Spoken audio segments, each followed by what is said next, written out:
Hello les amis, bienvenue dans ce nouvel épisode de Tomorrow Food. Aujourd'hui, on reçoit les dealeuses de vin et volailles les plus cool de Paris. Elles sont partenaires de Crime et adorent les tripes. Générique.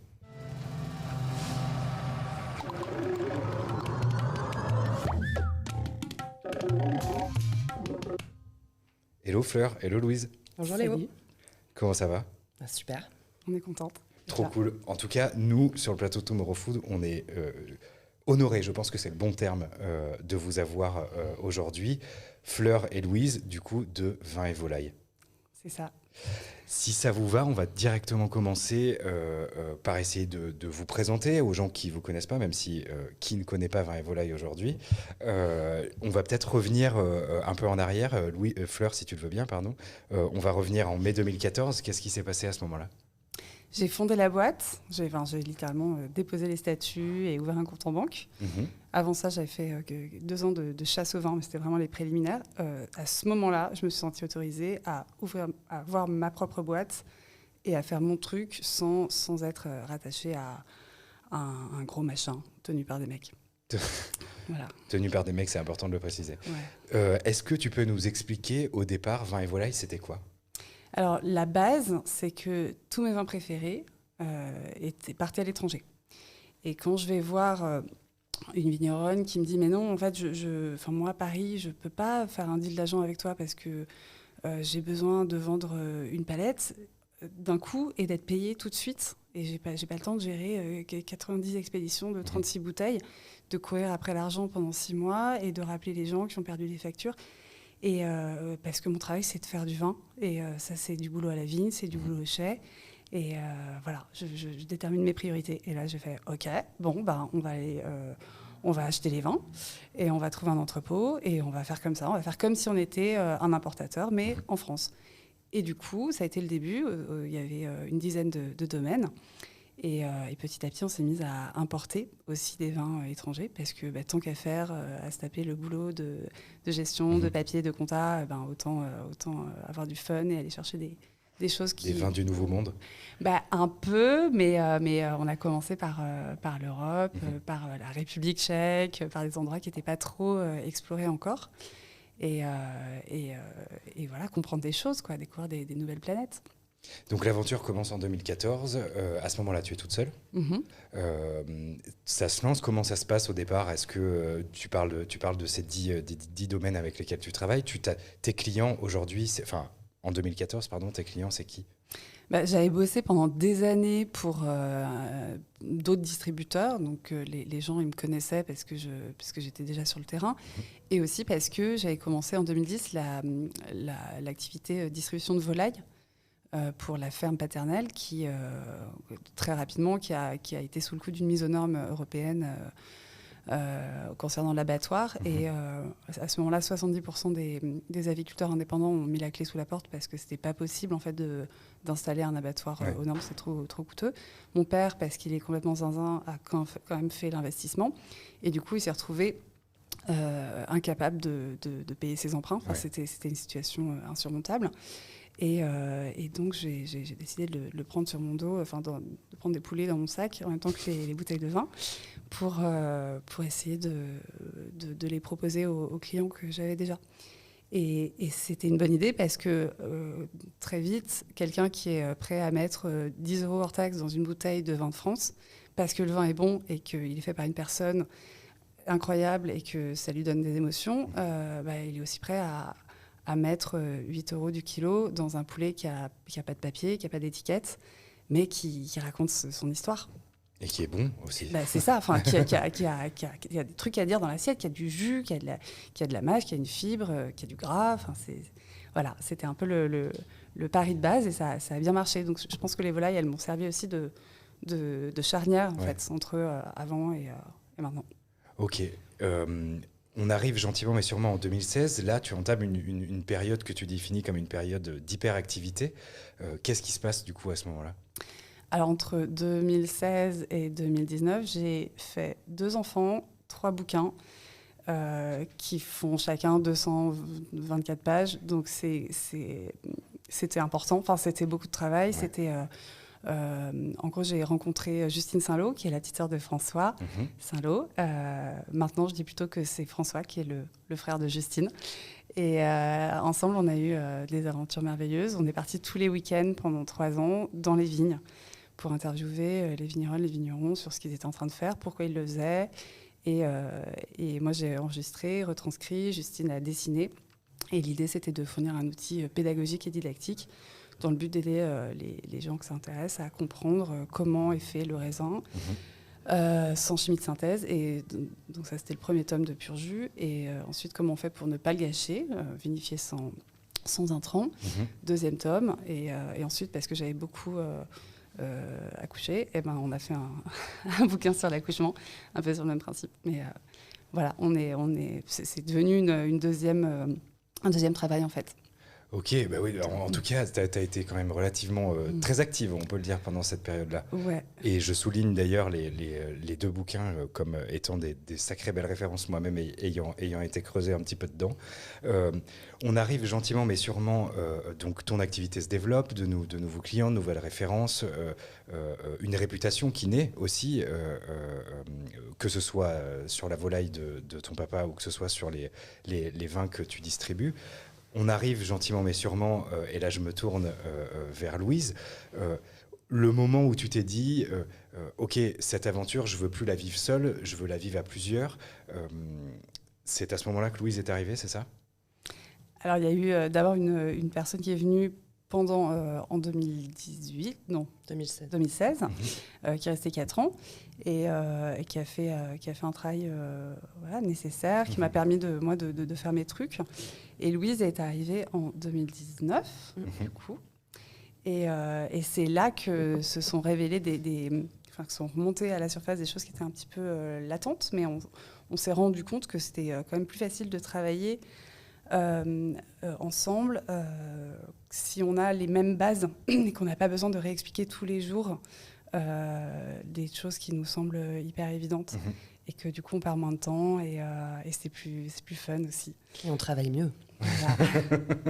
Effectivement, c'est sûr que si tout le monde va dans le même sens, c'est beaucoup plus facile d'avancer. Je vous rejoins là-dessus complètement. C'est complètement, ça. Ouais. Ok, et donc du coup, aujourd'hui, vous êtes combien chez Vin et Volaille ? Eh ben, la personne recrutée qui est restée pendant 4 ans est sortie. Et avec Louise, on a décidé de partir en quête de nos nouvelles collaboratrices. Et on a super bien réussi parce qu'au bout de, je ne sais pas combien on a fait d'entretiens, mais enfin, vraiment, j'ai passé littéralement tous les déjeuners du mois de septembre à recevoir des personnes pour bosser avec vous. Ouais, et c'était vraiment, vraiment, vraiment cool d'arriver fin septembre et de se dire, OK, là, en fait, le monde nous appartient totalement. Il n'y a rien qu'on ne puisse pas faire parce que ce sentiment d'être ultra complémentaire, enfin déjà d'avoir les pieds sur la même base, enfin c'est con, hein, mais c'est un truc, c'est une chance incroyable d'avoir pris le temps vraiment de chercher des gens qui avaient fait ce travail de déconstruction, qui avaient ce niveau d'indépendance, d'autonomie et ce même désir en fait de briser des schémas enfermants et tristes. Et ben à partir de là, si tu rajoutes les qualifications nécessaires pour faire ce travail, c'est un truc fou. Oui, j'imagine. Voilà. Donc, si vous voulez bien, on va donc faire là un tout petit pas en arrière. On va revenir au début de l'année 2020, avant l'arrivée de celui dont on ne prononce pas celle dont on ne prononce pas le nom, si on utilise la bonne grammaire. À ce moment-là, donc Vin et Volaille distribue auprès des restaurateurs, essentiellement, du vin et des volailles. Vous êtes toutes les deux, vous comptez à peu près combien de clients ? 200 à peu près. 200. Donc, dans le système, tu me disais, ce vin, c'est ça, vous l'achetez, vous le stockez dans vos entrepôts et vous le redistribuez à vos clients. C'est comme ça que ça fonctionne. Gentiment mais sûrement, janvier, on commence à parler Covid, maladie, pandémie, Asie, février, on sent le truc un peu plus costaud, même si on se rend compte de tous les échanges qu'on a eus que les restaurateurs à ce moment-là sont loin d'imaginer ce qui va se passer. Et bam, on arrive mi-mars. L'État annonce à la France entière que on ferme tout ce qui n'est pas nécessaire à la survie, après à voir ce qu'on estime nécessaire chacun d'entre nous. Qu'est-ce qui se passe à ce moment-là de votre côté, dans vos têtes et d'un point de vue opérationnel? Moi, je pense que le fait d'avoir un peu de temps, en fait, je me rends compte du problème systémique qu'on a. Donc c'est à ce moment-là que je décide qu'il va falloir réorganiser la boîte et notamment l'équipe. Donc je prends cette décision-là. Là, Louise m'a super, m'a super coachée. Enfin, c'est vraiment, j'aurais pas fait ça sans toi. Et c'est un peu cette idée de ranger sa vie, quoi. Tu te rends compte que tu marches avec des chaussures du 38 alors que tu fais du 41 en espérant qu'elles grandissent. Et en fait, le jour où tu décides de les filer à quelqu'un d'autre et d'avoir des chaussures à ta taille, c'est quand même mieux. Parce que du coup... Super référence. C'est très imagé et, pourtant, et c'est plein de sens. Du coup, tu n'as plus mal aux pieds, tu n'es plus en train d'en vouloir à la terre entière d'avoir mal aux pieds. Et puis, tu peux te concentrer sur autre chose de plus important. Donc, ça a été un peu ça. Et après, en pratique... remplir des dossiers, faire des tableurs pour la banque, essayer d'aller récupérer des sous. Nous, en fait, on achète, on stocke, on revend, donc on fait une avance de trésorerie hyper importante. Et donc, à ce moment-là, on avait 140 000 euros dehors qu'il fallait récupérer. Ouais. Et c'est là que je me suis rendu compte, en fait, qu'on avait vraiment, vraiment la chance de travailler avec des gens bien, qui nous ont payés. Et dans leur immense majorité, on a envoyé des messages, tu vois, les messages automatiques de recouvrement, je les ai un peu personnalisés en disant, écoutez, vraiment, n'hésitez pas, dites-nous, parlez-nous, on s'arrange et tout, mais juste, on reste en contact. Et tout le monde m'a répondu tout de suite, quasiment tout le monde. Et ça, c'était cool de se dire que qu'on avait fait ensemble ce travail d'assainissement, en fait, du portefeuille de clients. Ouais. Et qu'on bossait avec des gens comme nous qui avaient envie que ça continue et pour qui c'était pas une option de juste de zapper, de pas répondre ou de faire l'autruche. Même si les autruches ne mettent pas la tête dans le sac. Ouais. J'en ai à la faire, mais c'est vrai, en fait, ils font pas ça, quoi. Enfin, personne fait ça. Trop dommage. Sauf les humains qui refusent de faire face à la réalité. Exceptionnel. Mais c'est vrai que c'est une très bonne solution. Enfin, c'est pas vraiment une très bonne solution pour un humain de mettre la tête dans le sable. Non. La tête dans la terre non plus, d'ailleurs. Pas pour personne, en fait. Voilà. Et toi, du coup, juste, Louise, quel est ton rôle aujourd'hui au sein de Vin et Volaille ? Notre rôle à tout, en fait, c'est de vendre du vin et de raconter des histoires. Donc, en effet, pendant le confinement, on a un petit peu restructuré la chose. On s'est retrouvé bloqué. Alors nous, en plus, la quasi-totalité de nos clients sont des restaurateurs. Donc, en prenant un petit peu de recul, on s'est dit, bon, en effet, on aurait peut-être pu développer un peu plus les cavistes, qui restent ouverts, et essayer de trouver des solutions, quoi, rapidement.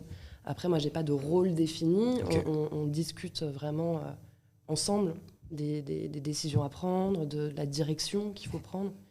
Et oui, il n'y a pas une ou deux personnes qui ont un rôle purement commercial, une personne qui va sourcer.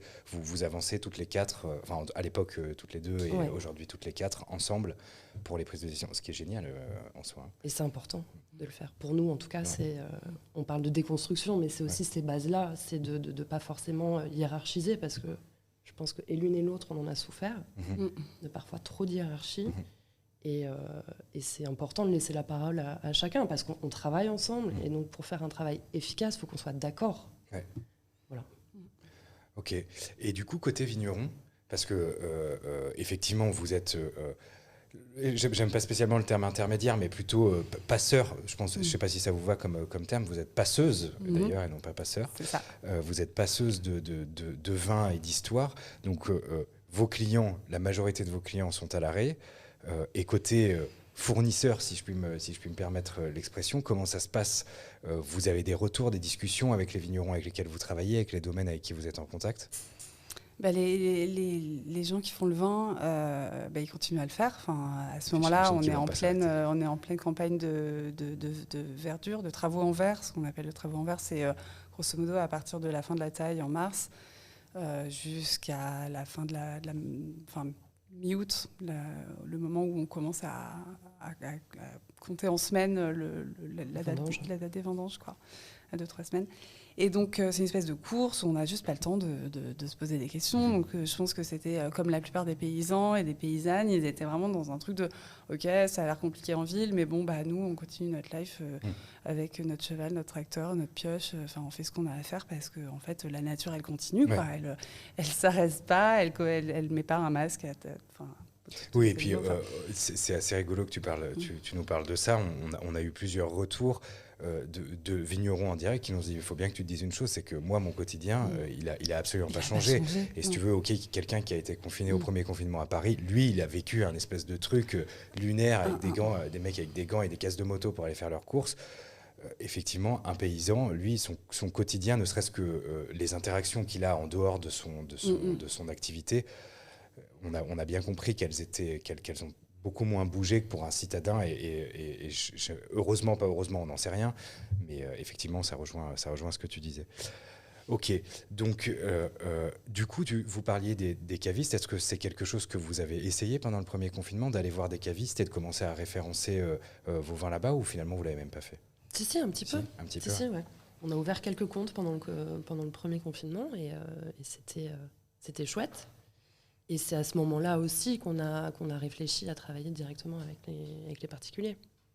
Donc, c'est-à-dire, il faut qu'on fasse quelque chose, il faut qu'on réfléchisse à... Et ça, c'était plutôt notamment sur la partie solide. Donc, en fait, il y a des volailles, il y a des légumes, faut qu'on arrive à écouler les stocks, quoi. Et on a fait des petits marchés sauvages dans les cours des immeubles parisiens où on mutualisait en fait les énergies. Voilà, nous, on a des super légumes à proposer, des super volailles, qui veut. Et venez dans ma cour tel jour, à partir de telle heure, récupérer votre panier, votre pintade, vos œufs. Et c'était chouette parce que c'est important aussi de continuer à faire vivre ces fournisseurs, ces producteurs, parce qu'eux, ils ne s'arrêtaient pas de produire. Bah oui, complètement. Donc, il fallait trouver des solutions. Et c'était assez joyeux, finalement. Et ça, vous l'avez mis en place comment? Via votre réseau, via vos contacts, ou vous avez communiqué dessus, ou c'était surtout avec des groupes WhatsApp ou en direct avec les gens? C'était surtout via notre réseau. Et étant donné de toute manière qu'on ne pouvait pas marcher à plus d'1 kilomètre, il fallait que ce soit localisé. Donc c'était les voisins, les potes des voisins, les potes de potes. Et on parlait avec les quelques commerçants qui étaient restés ouverts. Si vous avez des clients qui cherchent ça, moi j'ai la petite porte en face. La petite porte, le petit marché clandestin. C'est ça, la petite AMAP Clando. Après, moi, j'ai quand même un système de... Du coup, c'est plutôt moi qui gère la partie solide. Ouais. Et donc, j'ai un système de messages de dispo hebdomadaire que j'envoie toutes les semaines, parce que toutes les semaines, on a des poulets à sortir de la ferme, des légumes. Ça, c'est un deal plus amical avec des maraîchers. Mais l'idée, c'était que, comme les restos étaient fermés, les chefs, ils tournaient en rond à l'intérieur de leur maison. Il y a eu des gens comme Flo Cicoli du Café du Coin, qui a fait un truc formidable, qui a vraiment dit à tous ses voisins qui veut des poulets, qui veut des œufs, qui veut des pintades, des lapins, des pigeons, c'est charmé, venez, prenez-en. Et en fait, papa s'est retrouvé à se faire des espèces de 24 heures de la mort en camion à partir de la ferme à 3h du mat, arriver à commencer sa tournée de livraison pour des particuliers, pour des pros qui étaient du coup confinés. Et qui avait réuni des voisins, et à se faire des points de distrib en mode je sauve le monde, quoi. Enfin, j'apporte des poulets à des gens et ça devient le sens de leur vie. Et comme ces gens-là, eux, étaient mobilisés, étaient dans une espèce de truc collectif, c'était quand même aussi... Enfin, c'était une forme d'occupation. Et ensuite, il fallait cuisiner tout ça. Et c'était vraiment cool de voir que... ça faisait du sens pour tout le monde, en fait, d'organiser ça. Nous, accessoirement, ça nous a permis de sortir des volailles qui avaient besoin d'y aller. D'être consommées. Parce qu'en gros, le parti pris, c'est de les abattre entre 120 et 150 jours.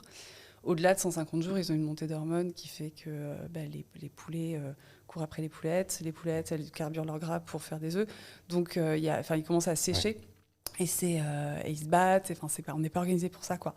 Donc c'était trop bien de voir qu'il y avait quand même des solutions alternatives et et qu'on pouvait un peu se débrouiller en clandé. Hein. C'est clair qu'il y a eu une fois sur une distrie à la Nation où la meuf de l'agence bancaire a balancé, a pris son téléphone, a balancé, a appelé les flics qui sont arrivés, qui ont dit à mon père non, mais c'est interdit, c'est du truc sauvage, ça va pas.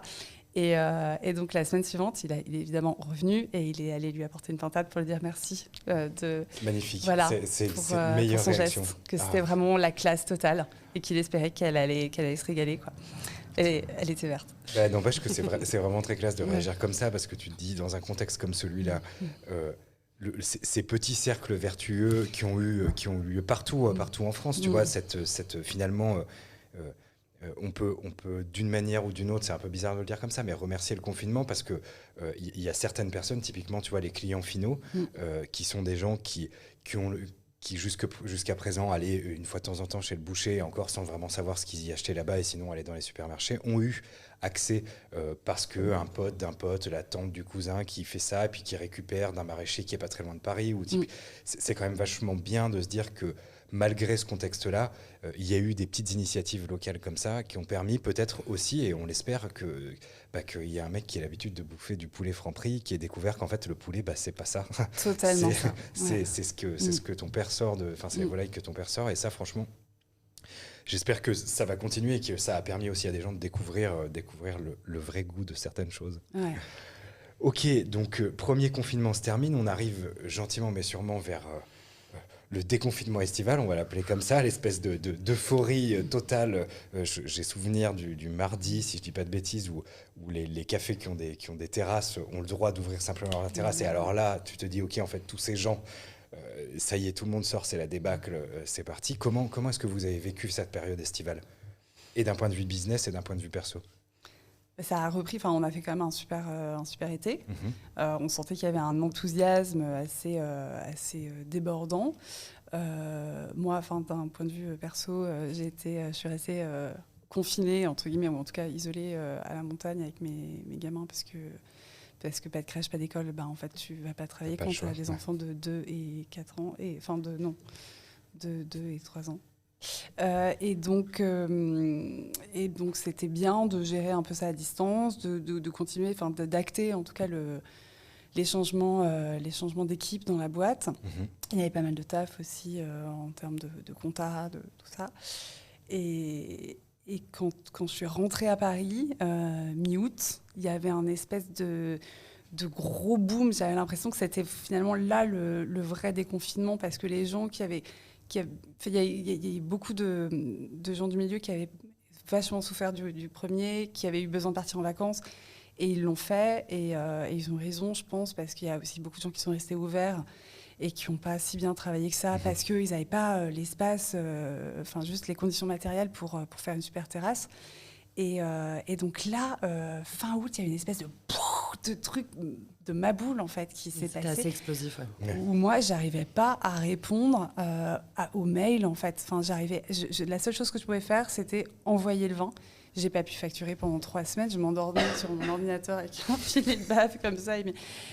J'étais toute seule à la maison parce que mon mec était parti en tournée. Il y avait un truc où c'était pas possible, en fait. Et il fallait vraiment, vraiment, vraiment retrouver du monde pour travailler, parce que c'était ingérable. Et la joie, en fait, d'avoir trop de demandes pour pouvoir répondre à tout le monde, c'est vraiment cool d'être dans cette situation-là. Donc là, on a commencé à chercher et à voir plein de gens. Et on arrive fin septembre, où moi, je suis totalement sur les rotules, parce que j'ai fait 8 10 rendez-vous par jour toutes les semaines. Et on fait tous les ans une petite sortie chez les Saint-Lô, où on va arranger du vin pour le garder, juste pour la mémoire de cave, en fait, dans des grottes. Et là, on invite Marine et Elisa, qui sont nos deux... les 2 nouvelles recrues. Ouais, nos 2 nouvelles recrues. Et on passe un week-end génial, et on se marre, et on fait des grosses bouffes, et on boit des bouteilles qu'on avait cachées depuis des années, qu'on est trop content de ressortir. C'est un peu la teuf. Et on rentre avec le sentiment d'avoir fait un truc ensemble, et déjà d'appartenir à une sorte de famille, d'un truc qui fait du sens et qui a vraiment des choses à faire toutes les 4 ensemble. Et donc là, on a bossé un peu pendant 2 semaines. Enfin, on a fait vachement de formations. Louise, toi, t'as pris Lisa beaucoup avec toi en tournée. Il y avait un peu ce truc de passation. Et après, coucou, on va faire un petit couvre-feu. Voilà. C'est le... Ah, attention. Voilà. Te réjouis pas trop vite quand même. Pas trop d'enthousiasme. Voilà, donc comme elles sont merveilleuses, au lieu de dire oh là là, mais comment on va faire, on vient de commencer un taf. Moi, pour être très clair, j'ai pas pu les internaliser parce que il y a des choses au niveau comptable qui n'étaient pas finies dans la boîte, donc fallait que je termine le bilan, tout ça. On leur a proposé un deal d'agent. Du coup, elles sont facture des coms à la boîte. En fait, il faut qu'elles puissent manger. Donc, il y a eu un petit temps de oh là là, comment on va faire ? Et tout de suite, elles ont trouvé toutes seules les solutions. Elles se sont mises à... Ce qui est vachement bien. C'est-à-dire qu'au lieu de poser un problème, elles sont là genre non, mais t'inquiète. Regarde, on a fait des super visuels. Marine, elle est aussi tatoueuse, donc elle dessine hyper bien. Elle a des vraies propositions graphiques qui marchent. Et donc, elle nous a fait plein de jolis visuels pour des packs de livraison à domicile. Et toutes les deux, elles se sont partagées Paris et elles ont commencé à faire une tournée de livraison aux particuliers. Ça, c'est génial. Et de proposer 1, 2, 3, 6 bouteilles, 12 bouteilles en livraison, 20 et volailles à la maison. Et ça a trop bien marché. Et je pense qu'elles sont parties à la conquête d'un public qu'on n'avait pas parce que on a toujours été un peu masqués, un peu derrière. Enfin, nous, nos interlocutrices, interlocuteurs, c'est plutôt des restaurateurs. Ouais. Quoi. Enfin, on est grossistes, quoi. On n'est pas... Oui, vous aviez jamais eu la volonté de vous faire connaître auprès du grand public en disant « nous, on distribue du vin ». Parce que c'est pas notre taf, c'est pas notre expertise. Moi, faire des factures pour 18,40 €, ça te fait kiffer. Non, mais je suis pas équipée pour, c'est pas mon travail. J'ai toujours considéré que c'était celui des cavistes. Donc bref, elles ont trouvé cette solution, elles l'ont mise en place, elles la maintiennent vivante. Enfin, il y a quand même vraiment un truc, il y a des nouvelles idées, des nouveaux visuels, des nouveaux packs.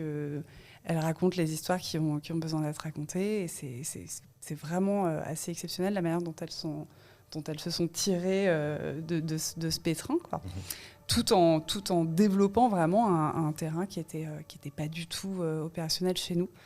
Donc, Et justement, est-ce que vous pensez que ça, c'est quelque chose que vous allez faire perdurer ? Est-ce que vous avez vu ça simplement comme une obligation de se réadapter pendant une période définie ? Ou est-ce que c'est, comme tu le disais, un nouveau terrain sur lequel vous allez continuer à travailler et à développer ? Oui, c'est le cas. Là, on est en train de développer un site internet, d'une part pour avoir cette visibilité en tant que vins et volailles, mais parce qu'on a été sollicité par de plus en plus de particuliers et que ça fait sens d'avoir cette proposition-là. Et on a envie de démocratiser ces jolis flacons et que tout le monde puisse boire des bonnes choses. Ouais. Voilà, c'est essentiel. Et par pure curiosité, les clients finaux, ils vous ont contacté comment ? Via Instagram ? Beaucoup par les réseaux. Ouais, beaucoup par les réseaux sociaux. Bah, on a vu que, mine de rien, des gens qu'on reçoit ici, on a beaucoup de restaurateurs et de gens qui gravitent autour des restaurateurs qui nous ont dit, en fait, finalement, aujourd'hui, Instagram, c'est un peu un moyen pour... tu vois, tu vas même plus chercher un mail, t'écris directement, et du coup, ça me conforte dans l'idée que... Et puis, c'était la période où nous, on a commencé à sortir nos cuvées militantes. J'allais justement y arriver. Je pense qu'il est temps, il est temps d'aborder un peu ce que moi j'appelle les combats. Tu as commencé à nous parler au tout début de la déconstruction. Je sais de sources sûres que vous êtes très engagés et que vos valeurs sont fortes et que voilà, je vais arrêter cette phrase-là. Je vous donne le micro, parlez. Ok. Tu racontes l'été ? On raconte l'été. C'est suite à une soirée où il y a eu un petit conflit qu'on s'est rendu compte en fait qu'il y avait encore trop de choses à faire, notamment dans l'axe du sexisme et des violences en fait qui sont faites aux femmes. Et cette invisibilisation en fait de la femme dans certains milieux. Le milieu de la restauration en fait partie, le milieu du vin en fait partie, et pour aller plus loin, des paysans aussi, et des producteurs, quoi, des gens qui ont vraiment ce rapport à la terre. Et on a été très en colère, en fait, dans une soirée où, bref, il y a eu un conflit entre deux personnes, et on s'est dit qu'il y avait quelque chose à faire, quoi, véritablement, et qu'il fallait, par le biais de la joie du vin, raconter quelque chose. Voilà. Et puis parce que en fait, moi, du coup, techniquement, j'ai pas le temps d'aller coller des affiches dans la rue la nuit, même si vraiment c'est bravo, merci les colleuses de faire ce taf, c'est extraordinaire. Mais donc on est sorti de cette soirée en étant intégré officiellement au club des putes féministes. Enfin, le mec s'est barré en hurlant de toute façon, on peut plus rien dire, vous êtes que des putes féministes et tout. C'est là genre c'est nous mec, grave. Et donc le lendemain, on était en train de débriefer et de bouffer des tripes, évidemment. Et là, elles adorent les tripes. T'as Julien Albertus de Comme fait meilleur qui nous appelle. Et qui fait il y a ces 850 bouteilles là, vous voulez faire quoi? Parce qu'il faut faire un truc, tu sais, je t'en avais parlé, mais peut-être qu'il faut faire une cuvée. Et en fait, on en était au stade adresse mail. On était là genre il faut changer l'adresse mail parce que c'est plus nous. Qu'est-ce que tu dirais de puteféministe@vinetvolay.com? Et on était là genre c'est cool et tout, ça claque, mais peut-être que Georges V ils vont pas comprendre. Et tout. En fait, peut-être on peut faire PF, ouais, mais c'est pas, ça fait un peu private joke. Bon, alors, et là on a fait écoute Julien, en fait, ne t'inquiète pas, on va te faire une étiquette, on a une super idée de nom de cuvée, et voilà, c'est comme ça que le projet s'est lancé avec Justine qui a démarré une série d'étiquettes, et l'idée c'est vraiment de faire de l'espace de l'étiquette un espace militant où on peut porter des questions importantes comme grosso modo toutes les discriminations basées sur le sexisme, le validisme, l'homophobie, le racisme. En fait, tout ce qui consiste à aligner l'humanité de l'autre sur la base d'une différence, en fait. Et ça, c'est plus possible. Ouais. On n'est plus d'accord. Donc, on le dit. Et donc, il va y avoir des cuvées. Là, celle qu'on attend et qui est si belle, c'est une cuvée Gwyn de blanc, de Sauvignon blanc, qui ressemble pas du tout à un Sauvignon blanc. Donc c'est un peu cette meuf qui est pas vraiment une meuf et c'est chelou, on comprend pas. Et donc ça va s'appeler C'est que t'as pas rencontré le bon, parce que c'est vraiment ce que tu peux me la refaire. C'est que t'as pas rencontré le bon. Tu vois, ok. En fait, t'es lesbienne, tu te balades et il y a un mec qui te dit putain, pourtant t'es jolie et tout, c'est chelou. C'est que t'as pas rencontré le bon, tu sais. Et donc c'est un petit tourbillon de sex toys. Parce qu'en fait, c'est génial. Tu vois, en fait, on peut aussi faire autrement. Ouais. Enfin voilà, c'est vraiment ça qu'on veut dire, avec un arc-en-ciel, parce que c'est so gay, et puis parce qu'on aime les couleurs, quoi. Donc ça, c'est vraiment trop cool. Il y a La sorcière, il y a Male Tears qui va arriver aussi. On ne peut plus rien dire, vraiment. Enfin, vraiment, on ne peut plus rien dire qu'on va pouvoir envoyer à tous nos copains des experts de la dégustation, des médias traditionnels et bien sérieux. Donc c'est assez... en fait, c'est une grande source de joie, je crois, pour nous, collectivement, de sortir ces bouteilles, parce que on a l'impression... C'est vraiment pas un exploit de le faire, hein, c'est juste qu'on ne comprend pas pourquoi ça n'a pas existé avant. Enfin, là, ce qui existe... En gros, c'est la cuvée piège à filles. Sous-entendu, en fait, c'est un vin que tu vas faire boire à ta pote et comme ça, tu vas pouvoir la niquer discretos. En fait, c'est pas poste. La cuvée J'en veux, qui représente un buste de femme, la main dans sa culotte, elle a pas de tête. Enfin, tu vois, c'est des trucs d'une violence symbolique quand même assez extrême. Donc, il faut que ça existe et il faut qu'on puisse inscrire surtout ces notions-là. Male Tears, qu'est-ce que c'est que le Male Tears? Peut-être que les gens ne vont pas comprendre. Peut-être qu'au lieu de dire « Ah là là, je ne comprends pas, vraiment, elle se la pète, c'est des connasses », peut-être qu'ils vont demander à Google et qu'ils vont se rendre compte que c'est un mécanisme, enfin que c'est un truc systémique et que c'est bien de faire attention, en effet, à ce qu'on dit, à pourquoi on dit, à qui on s'adresse, enfin tout ça. Parce que c'est pas si dur. Et l'idée, c'est vraiment d'ouvrir le débat, en fait, qu'il n'y ait plus de non-dit Et il faut arrêter de se mettre des œillères parce que c'est sous nos yeux, en fait. Et ça suffit. Donc c'est vraiment l'idée de démarrer un échange et que, voilà, t'as ça sur une carte des vins, tiens, pute féministe, wow, qu'est-ce que c'est ? Et d'avoir des gens qui vont en parler, alors qu'ils soient d'accord ou pas, c'est pas le sujet, mais en tout cas qu'ils en parlent et que ce soit visible. Déjà, bravo. Parce que tu disais c'est pas un exploit, mais en réalité on ne peut que le souligner parce que comme tu viens de le dire, Louise, c'est en parlant que les choses vont bouger et en rendant ça visible on en parlait avec toute l'équipe il y a de ça 2 jours. On trouve ça déjà génial, oser l'amener de cette manière-là est finalement extrêmement intelligent parce que il y a déjà des gens qui mènent le combat en frontal et que à votre échelle, comme tu le disais, tu peux pas potentiellement aller coller les affiches ou participer à toutes les manifs. À votre échelle, vous avez trouvé un levier, un moyen supplémentaire pour en parler et ça, on ne peut que, on a suivi comme beaucoup et on sait. Enfin, je veux dire, on est tous un peu issus du monde de la restauration. On a tous vu des choses qui parfois nous ont dérangés, nous ont choqués. On a tous bossé avec une nana qui un jour est partie un peu trop tard du resto en se disant qu'est-ce qui vient de se passer là, qu'est-ce qu'il était en train de foutre. Voilà, on ne peut que vous soutenir, on le boira avec beaucoup de joie ce pute féministe ou cette pute féministe pardon, c'est pute, c'est multiples putes féministes quoi, c'est une armée. Trop cool, en tout cas merci pour tout ce que vous venez de nous partager. Merci merci d'exister aussi, d'amener une autre manière de penser et surtout des vins de très bonne qualité parce qu'il faut rappeler quand même que jusqu'à présent, en tout cas pour ma part, j'ai pas eu une seule déception quand il s'agissait de goûter un vin chiné par Vin et Volaille. Cool.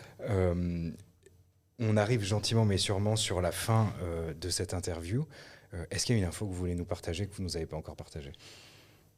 On a déjà plein d'infos. Ouais, c'était au cas où je me suis dit, est-ce que j'ai oublié quelque chose ? Je crois que ça va. Ok, donc dans ces cas-là, moi, j'ai 2 dernières questions à vous poser. La première, c'est la question qu'on pose à tous les invités de cette émission. Si 2020 était un plat, ça serait quoi ? Des tripes. Bah ouais, forcément quoi. Parce que les tripes, plus ça mijote et meilleur c'est. Et c'était un peu ça 2020. C'était un truc, un espèce de gloubi-boulga chelou. On était là, genre, oh là là, Tu fermes le couvercle, tu ouvres le couvercle, tu sens. Ah non, pas encore. Pas encore. Ah, on va attendre. On va laisser sur le feu un peu. On va rajouter un petit peu de piment. C'est ce que vous avez fait, c'est ce que vous êtes en train de faire après cette année 2020. Deuxième question et dernière question. Si là, aujourd'hui, sur ce plateau, on pouvait recevoir quelqu'un, peu importe les frontières, peu importe l'époque, vous auriez aimé avoir qui avec nous ? Forcément, une icône féministe qui est une référente pour nous. Starhawk, si on pouvait ressusciter quelqu'un. Sinon, je pense que j'aimerais bien boire des coups avec Lorraine Bastide. Je sais pas toi. Ouais. Mais Nina Simone, quand même. Nina, ok. Quand même. Avec Nina Simone, Lorraine Bastide. On peut avoir plusieurs Nina personnes. Simone, voilà. Voilà. Et des putes féministes. Et plein de bouteilles de putes féministes. Parce que... On espère qu'un jour, la situation sanitaire sera derrière nous et on pourra réunir plein de gens sans masque et sans distanciation sociale. En tout cas, Louise, merci beaucoup. Merci Fleur, à toi, merci Léo. beaucoup. C'était vraiment un plaisir de vous avoir sur le plateau. Je vous souhaite plein de bonnes choses pour la suite et on a hâte de goûter cette cuvée pute féministe. À très bientôt. À bientôt, Léo. Merci. Allez, ciao. Salut.